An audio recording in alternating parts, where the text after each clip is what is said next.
tambayi maman shi ko ita ta haife shi.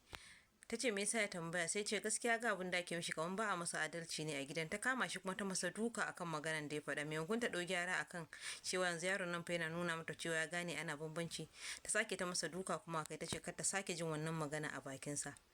Aka ci gaba da zaman haka suka shiga makaranta. In kanin na da wani abu kamar misali an sa su makaranta ma daban-daban ne.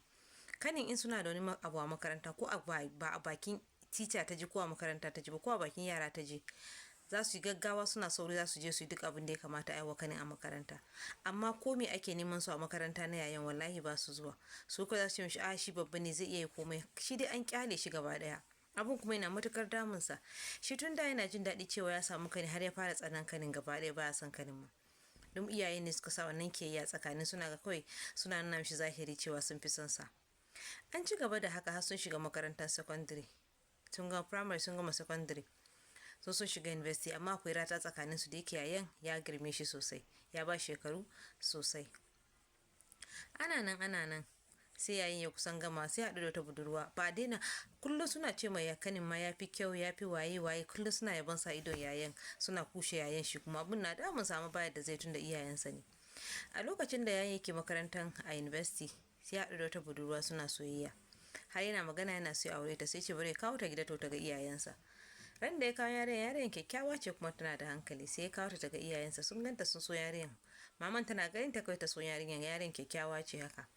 Sai take ce kai, sun zanna an yi gaisuwa ana cin abinci da sauran su, maman take ce mata kai kina son yaro nan, kin tabbata kina so ki aure shi? Tace tana son shi ba tana son shi sosai. Sai take ce kada ki zo ki ga kanin shi ce ki fasa, din kanin shi yafi kyau da sauransu, in ji kawar kanin fa za ku haifi yara kyawawa sosai, din shi yana da kyau kaman ki.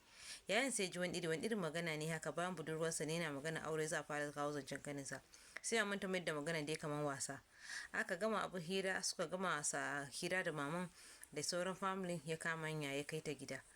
Amma shi bai ji daɗin wasan da maman ta yi ba, ta yi magana kaman wasa ne. Yarinyar dai ta nuna maman da har yanzu ita tana son yayan ne, har ta koma gida. Bayan ta koma gida bayan kwana biyu, sai yarinyar ta fara canja halayenta. In ya kira ta yadda take mishi magana daban, komai nata ya canja. Tana ta ɗauke mishi wuta haka, ba ta ba shi haɗin kai, ba ta ba shi kulawa kamar da suka saba su da yanzu yana maganan aure. Ya rasa gane me ke faruwa, yake ta tambayanta ko ne abin da ya mata ne, ta ce babu. Kullum dai tana ta bishi ba shi attitude da baya ganewa kullum. Ana nan wata rana sai wani abun da bai taɓa tsammani bai faru. Ku biyo ma a karo na gaba ku sha labarai da suka kara. Suka kuma ta ku subscribe, ku comment, ku kuma share. Sai anjima.